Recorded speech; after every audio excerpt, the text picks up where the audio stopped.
Chapter 17. That Friday made the last of our fine days for a month. In the evening the weather broke, the wind shifted from south to northeast, and brought rain first, and then sleet and snow. On the morrow one could hardly imagine that there had been 3 weeks of summer. The prim roses and crocuses were hidden under wintry drifts, the larks were silent, the young leaves of the early trees smitten and blackened, and dreary and chill and dismal that morrow did creep over. My master kept his room. I took possession of the lonely parlor, converting it into a nursery, and there I was, sitting with the moaning doll of a child laid on my knee, rocking it to and fro, and watching meanwhile the still driving flakes build up the uncurtained window, when the door opened and some person entered, out of breath and laughing. My anger was greater than my astonishment for a minute. I supposed it one of the maids, and I cried, "Have done! How dare you shew your giddiness here? What would Mr. Linton say if he heard you?" Are you enjoying this audiobook?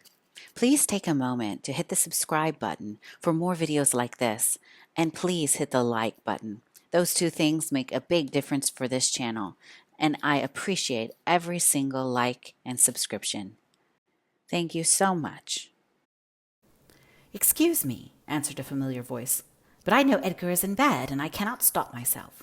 With that, the speaker came forward to the fire, panting and holding her hand to her side. "I have run the whole way from Wuthering Heights," she continued after a pause. "Except where I've flown. I couldn't count the number of falls I've had. Oh, I'm anky all over. Don't be alarmed. There shall be an explanation as soon as I can give it. Only just have the goodness to step out and order the carriage to take me on to Gimmerton, and tell a servant to seek up a few clothes in my wardrobe." The intruder was Mrs. Heathcliff.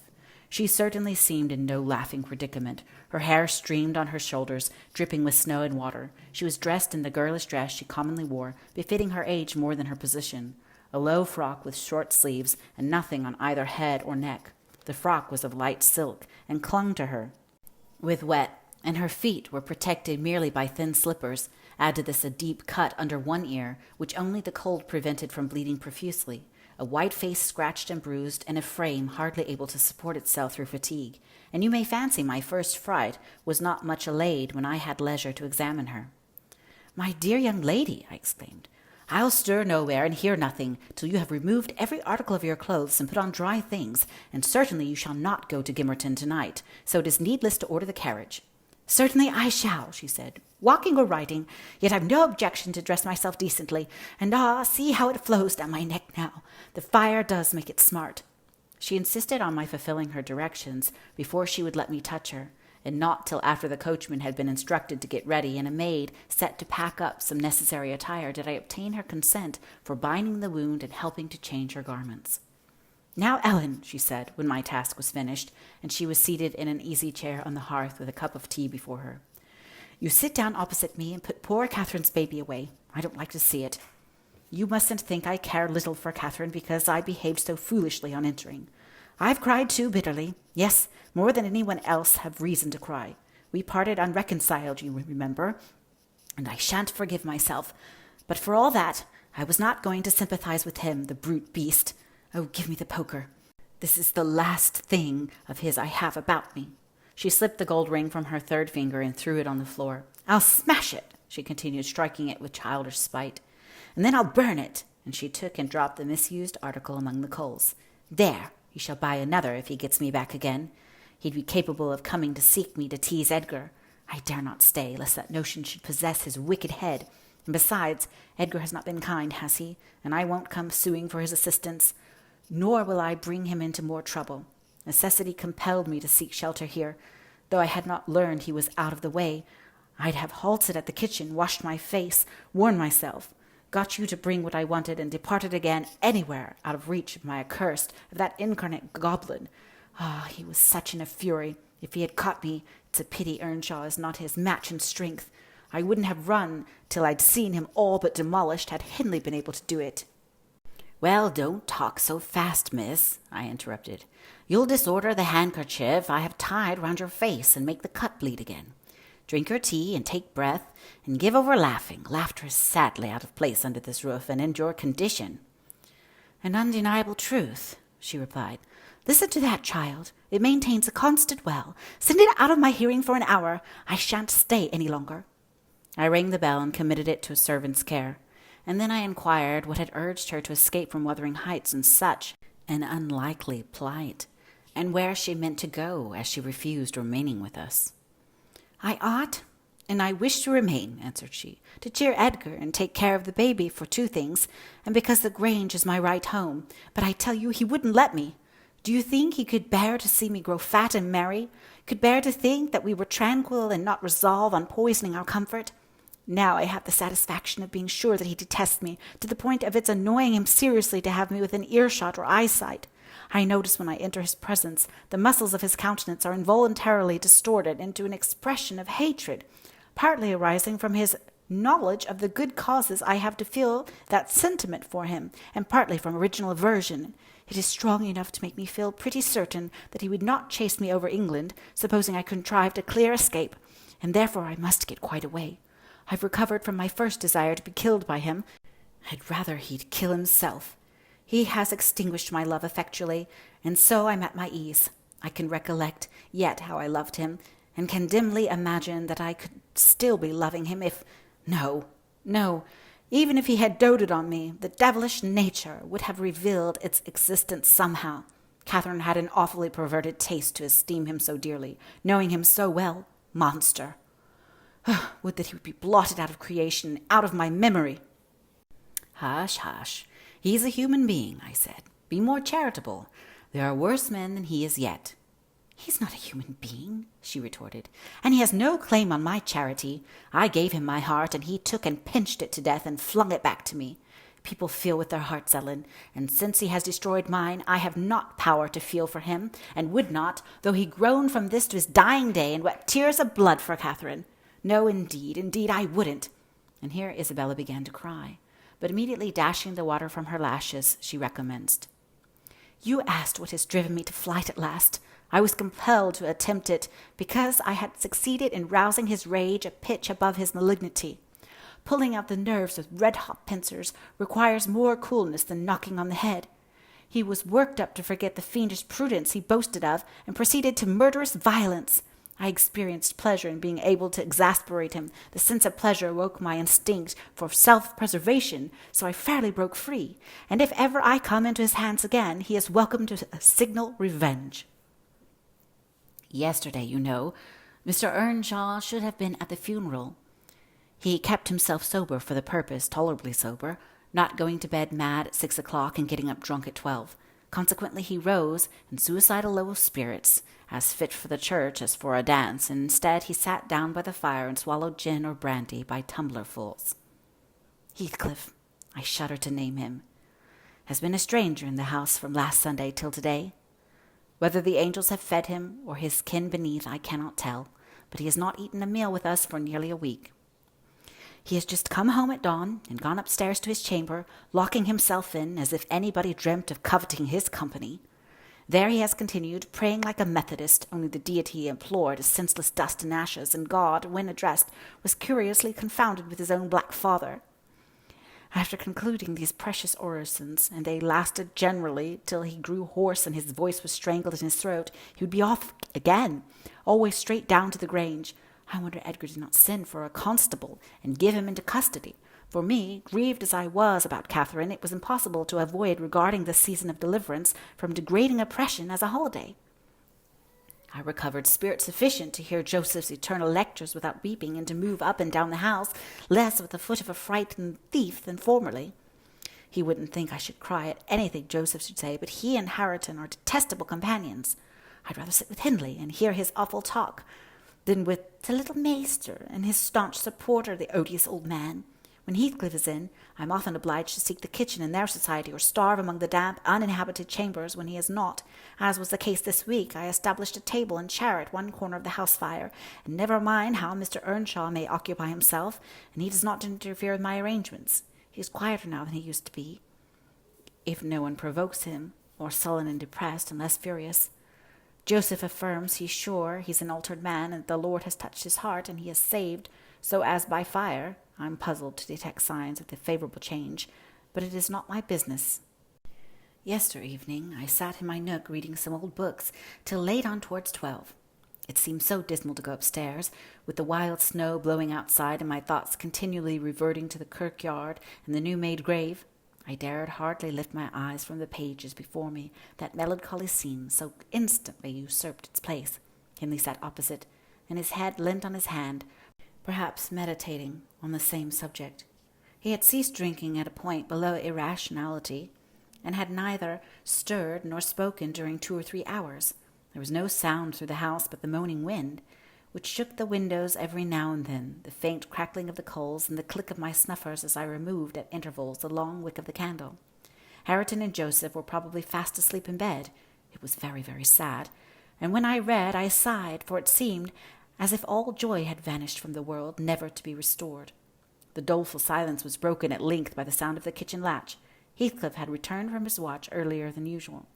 Owing, I suppose, to the sudden storm, that entrance was fastened, and we heard him come round to get in by the other. I rose with an irrepressible expression of what I felt on my lips, which induced my companion, who had been staring towards the door, to turn and look at me.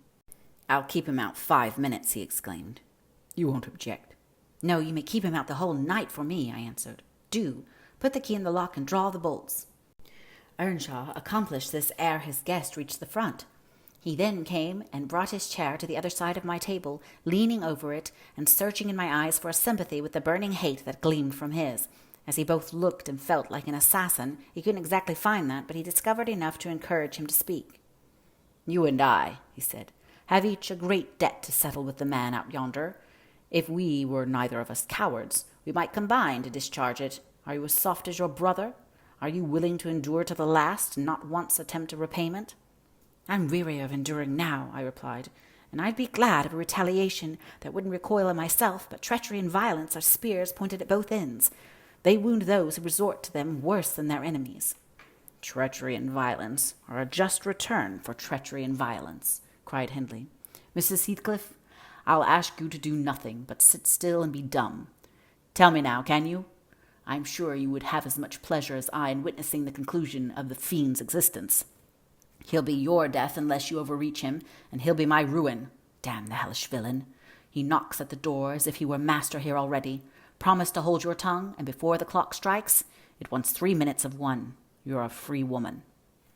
He took the implements, which I described to you in my letter, from his breast, and would have turned down the candle. I snatched it away, however, and seized his arm. "I'll not hold my tongue," I said. "You mustn't touch him. Let the door remain shut, and be quiet." "No, I've formed my resolution, and by God I'll execute it," cried the desperate being.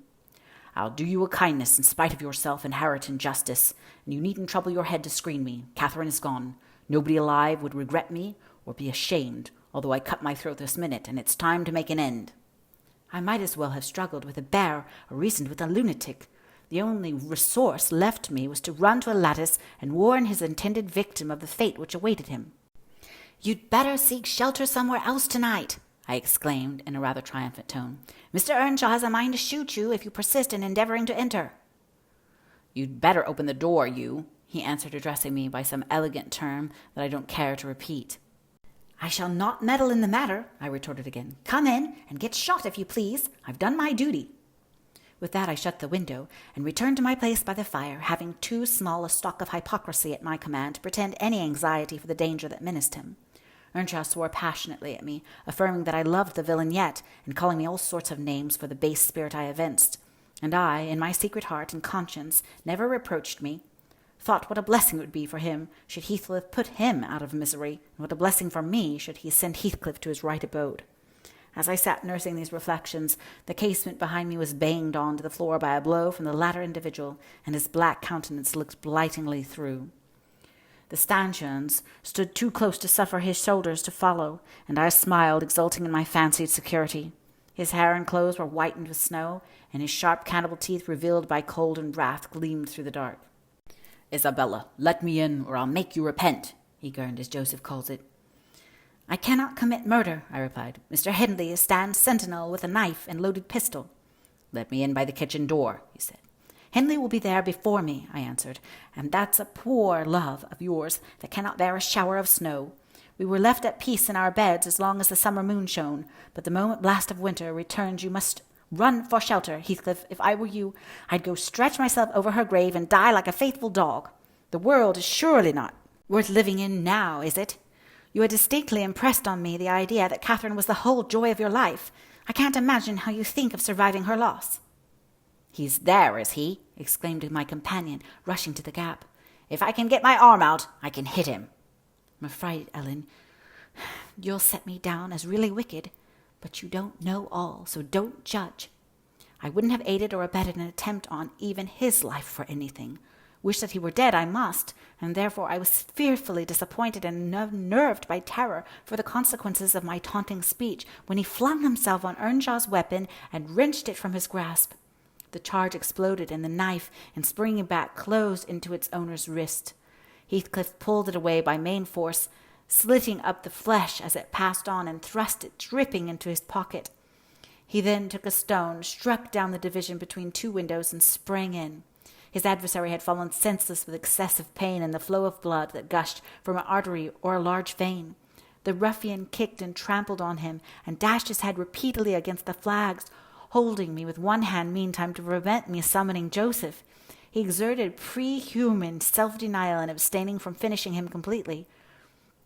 But getting out of breath, he finally desisted and dragged the apparently inanimate body onto the settle, where he tore off the sleeve of Earnshaw's coat and bound up the wound with brutal roughness, spitting and cursing during the operation as energetically as he had kicked before.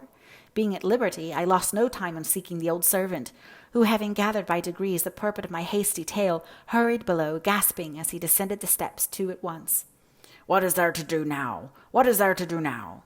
"There's this to do," thundered Heathcliff, "that your master's mad, and should have last another month I'll have him to an asylum. And now the devil did you come to fasten me out, you toothless hound?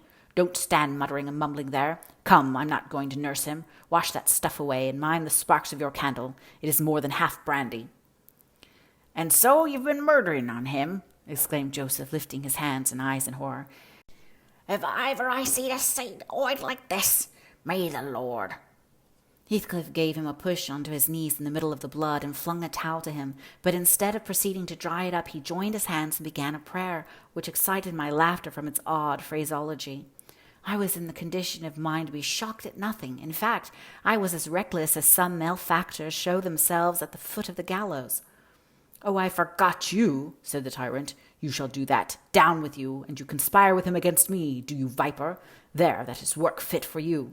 He shook me till my teeth rattled and pitched me beside Joseph, who steadily concluded his supplications and then rose, vowing he would set off for the Grange directly. Mr. Linton was a magistrate, and though he had 50 wives dead, he would inquire into this. He was so obstinate in his resolution that Heathcliff deemed it expedient to compel from his lips a recapitulation of what had taken place, standing over me, heaving with malevolence, as I reluctantly delivered the account in answer to his questions. It required a great deal of labor to satisfy the old man that Heathcliff was not the aggressor, especially with my hearty rungs of replies. However, Mr. Earnshaw soon convinced him that he was alive still. Joseph hastened to administer a dose of spirits, and by their succour, his master presently regained motion and consciousness. Heathcliff, aware that his opponent was ignorant of the treatment received while insensible, called him deliriously intoxicated, and said he should not notice his atrocious conduct further, but advise him to get to bed. To my joy, he left us, after giving this judicious counsel, and Hindley stretched himself on the hearthstone. I departed to my own room, marveling that I had escaped so easily. This morning, when I came down, about half an hour before noon, Mr. Earnshaw was sitting by the fire, deadly sick. His evil genius, almost as gaunt and ghastly, leant against the chimney. Neither appeared inclined to dine, and having waited till all was cold on the table, I commenced alone. Nothing hindered me from eating heartily, as I experienced a certain sense of satisfaction and superiority, as at intervals I cast a look towards my silent companions, and felt the comfort of a quiet conscience within me. After I had done, I ventured to the unusual liberty of drawing near the fire, going round Earnshaw's seat, and kneeling in the corner beside him. Heathcliff did not glance my way, and I gazed up and contemplated his features almost as confidently as if they had been turned to stone. His forehead, that I once thought so manly, and that I now think so diabolical, was shaded with a heavy cloud. His basilisk eyes were nearly quenched by sleeplessness and weeping. Perhaps the lashes were wet then. His lips devoid of their ferocious sneer, and sealed in an expression of unspeakable sadness. Had it been another, I would have covered my face in the presence of such grief. In his case, I was gratified, and ignoble as it seems to insult a fallen enemy, I couldn't miss this chance of sticking in a dart. His weakness was the only time when I could taste the delight of paying wrong for wrong. Fie, miss, I interrupted. One might suppose you had never opened a Bible in your life. If God afflict your enemies, surely that ought to suffice you. It is both mean and presumptuous to add your torture to his. In general, I'll allow that it would be, Ellen, she continued. But what misery laid on Heathcliff could content me unless I have a hand in it. I'd rather he suffered less. If I might cause his sufferings, and he might know that I was the cause, oh, I owe him so much. On only one condition can I hope to forgive him. It is, if I may take an eye for an eye, a tooth, for every wrench of agony return a wrench, reduce him to my level. As he was the first to injure, make him the first to implore pardon, and then, why then, Ellen, I might show you some generosity. But it is utterly impossible I can ever be revenged, and therefore I cannot forgive him. Hindley wanted some water, and I handed him a glass and asked him how he was. Not as ill as I wish, he replied, but leaving out my arm, every inch of me is as sore as if I had been fighting with a legion of imps. Yes, no wonder, was my next remark. Catherine used to boast that she stood between you and bodily harm. She meant that certain persons would not hurt you for fear of offending her. It's well people don't really rise from their grave, or last night she might have witnessed a repulsive scene. Are not you bruised and cut over your chest and shoulders? I can't say, he answered. But what do you mean? Did he dare to strike me when I was down? He trampled on and kicked you and dashed you on the ground, I whispered, and his mouth watered to tear you with his teeth, because he's only half man, not so much, the rest fiend.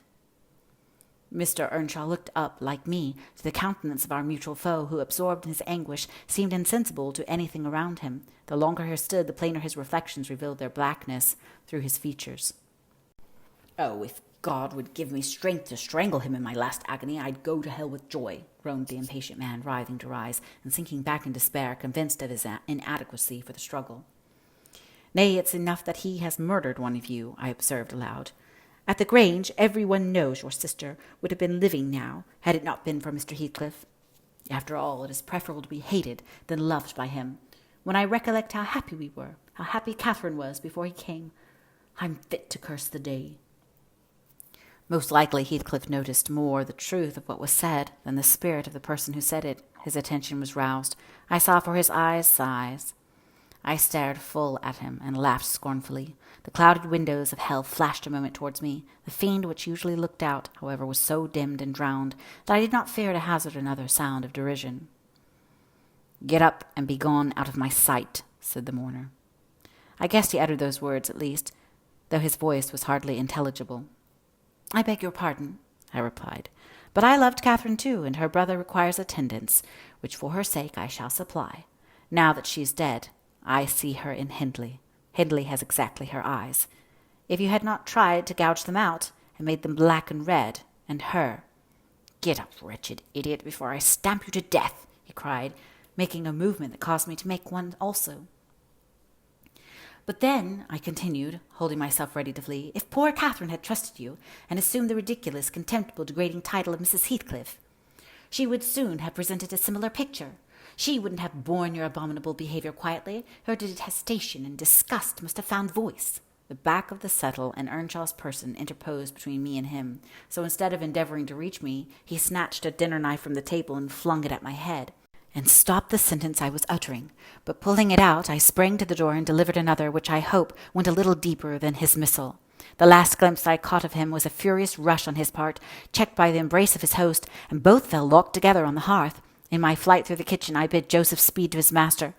I knocked over Hareton, who was hanging a litter of puppies from a chair back in the doorway, and blessed as a soul came from purgatory, I bounded, leaped, and flew down the steep road, then quitting its windings, shot direct across the moor, rolling over banks and wading through marshes, precipitating myself in fact towards the beacon light of the Grange, and far rather would I be condemned to a perpetual dwelling in the infernal regions than ever for one night abide beneath the roof of Wuthering Heights again. Isabella ceased speaking and took a drink of tea. Then she rose, and bidding me put on her bonnet, and a great shawl I had brought, and turning a deaf ear to my entreaties for her to remain another hour, she stepped on to a chair, kissed Edgar's and Catherine's portraits, bestowed a similar salute on me, and descended to the carriage, accompanied by Fanny, who yelped wild with joy at recovering her mistress. She was driven away, never to revisit the neighbourhood. But a regular correspondence was established between her and my master when things were more settled. I believe her new abode was in the south, near London, where she had a son born a few months subsequent to her escape. He was christened Linton, and from the first she reported him to be an ailing, peevish creature. Mr. Heathcliff, meeting me one day in the village, inquired where she lived. I refused to tell. He remembered that it was not of any moment, only she must be aware of coming to her brother. She should not be with him, if he had to keep her himself. Though I would give no information, he discovered through some of the other servants both her place of residence and the existence of the child. Still, he didn't molest her, for which forbearance she might thank his aversion, I suppose. He often asked about the infant when he saw me, and on hearing its name smiled grimly and observed, "They wish me to hate it too, do they?" "I don't think they wish you to know anything about it," I answered. "But I'll have it," he said, "when I want it. They may reckon on that." Fortunately, its mother died before the time arrived, some 13 years after the decease of Catherine, when Linton was 12, or a little more. On the day succeeding Isabella's unexpected visit, I had no opportunity of speaking to my master. He shunned conversation and was fit for discussing nothing. When I could get him to listen, I saw it pleased him that his sister had left her husband, whom he abhorred with an intensity which the mildness of his nature would scarcely seem to allow. So deep and sensitive was his aversion that he refrained from going anywhere where he was likely to see or hear of Heathcliff. Grief, and that together, transformed him into a complete hermit. He threw up his office of magistrate, ceased even to attend church, avoided the village on all occasions, and spent a life of entire seclusion within the limits of his park and grounds, only varied by solitary rambles on the moors and visits to the grave of his wife, mostly at evening, or early morning before after wanderers were abroad. But he was too good to be thoroughly unhappy long. He didn't pray for Catherine's soul to haunt him. Time brought resignation, and a melancholy sweeter than common joy. He recalled her memory with ardent, tender love, and hopeful aspiring to the better world, where he doubted not she was gone. And he had earthly consolation and affections also. For a few days, I said, he seemed regardless of the puny successor to the departed. That coldness melted, as fast as snow in April, and ere the tiny thing could stammer a word or totter a step, it wielded a despot's sceptre in his heart. It was named Catherine, but he never called it by that name in full. He had never called the first Catherine short, probably because Heathcliff had a habit of doing so. The little one was always Cathy. It formed him a distinction from the mother, and yet a connection with her, and his attachment sprang from its relation to her, far more than from its being his own. I used to draw a comparison between him and Hindley Earnshaw, and perplex myself to explain satisfactorily why their conduct was so opposite in similar circumstances. They had both been fond husbands, and were both attached to their children, and I could not see how they shouldn't both have taken the same road for good or evil. But I thought in my mind, Hindley, with apparently the stronger head, has shown himself sadly the worse and the weaker man. When his ship struck, the captain abandoned his post, and the crew, instead of trying to save her, rushed into riot and confusion, leaving no hope for their luckless vessel. Linton, on the contrary, displayed the true courage of a loyal and faithful soul. He trusted God, and God comforted him. One hoped, and the other despaired. They chose their own lots, and were righteously doomed to endure them. But you'll not want to hear my moralizing, Mr. Lockwood. You'll judge, as well as I can, all these things. At least, you'll think you will, and that's the same. The end of Earnshaw was what might have been expected. It followed fast on his sister's. There were scarcely 6 months between them. We at the Grange never got a very succinct account of the state preceding it. All that I did learn was on occasion of going to aid in the preparations for the funeral. Mr. Kenneth came to announce the event to my master. "Well, Nelly," said he, riding into the yard one morning, too early not to alarm me with an instant presentiment of bad news. "It's yours and my turn to go into mourning at present. Who's given us the slip now, do you think?" "Who?" I asked in a flurry. "Why, guess," he returned, dismounting and slinging his bridle on a hook by the door. "And nip up the corner of your apron. I'm certain you'll need it." "Not Mr. Heathcliff, surely?" I exclaimed. "What? Would you have tears for him?" said the doctor. No, Heathcliff's a tough young fellow. He looks blooming today. I've just seen him. He's rapidly regaining flesh since he lost his better half. Who, then, is it, Mr. Kenneth? I repeated impatiently. Hindley Earnshaw, your old friend Hindley, he replied, and my wicked gossip, though he's been too wild for me this long while. There, I said we should draw water. But cheer up. He died true to his character, drunk as a lord, poor lad, I'm sorry too. One can't help missing an old companion, though he had the worst tricks with him than ever a man imagined, and has done me many a rascally turn. He's barely 27, it seems. That's your own age. Who would have thought you were born in 1 year? I confess this blow is greater to me than the shock of Mrs. Linton's death. Ancient associations lingered round my heart. I sat down on the porch and wept as for a blood relation, desiring Mr. Kenneth to get another servant to introduce him to the master. I could not hinder myself from pondering on the question. Had he had fair play? Whatever I did, that idea would bother me. It was so tiresomely pertinacious that I resolved on requesting leave to go to Wuthering Heights and assist in the last duties to the dead. Mr. Linton was extremely reluctant to consent, but I pleaded eloquently for the friendless condition in which he lay, and I said my old master and foster brother had a claim on my services as strong as his own. Besides, I reminded him that the child Hareton was his wife's nephew, and in the absence of nearer kin he ought to act as its guardian, and he ought to and must inquire how the property was left, and look over the concerns of his brother-in-law. He was unfit for attending to such matters then, but he bid me to speak to his lawyer, and at length permitted me to go. His lawyer had been Earnshaw's also. I called at the village and asked him to accompany me. He shook his head and advised that Heathcliff should be let alone, affirming, if the truth were known, Hareton would be found little else than a beggar. His father died in debt, he said. The whole property is mortgaged, and the sole chance for the natural heir is to allow him an opportunity of creating some interest in the creditor's heart, that he may be inclined to deal leniently towards him. When I reached the Heights, I explained that I had come to see everything carried on decently, and Joseph, who appeared in sufficient distress, expressed satisfaction at my presence. Mr. Heathcliff said he did not perceive that I was wanted, but I might stay and order the arrangements for the funeral, if I chose. Correctly, he remarked. That fool's body should be buried at the crossroads without ceremony of any kind. I happened to leave him 10 minutes yesterday afternoon, and in that interval he fastened the 2 doors of the house against me, and he has spent the night in drinking himself to death deliberately.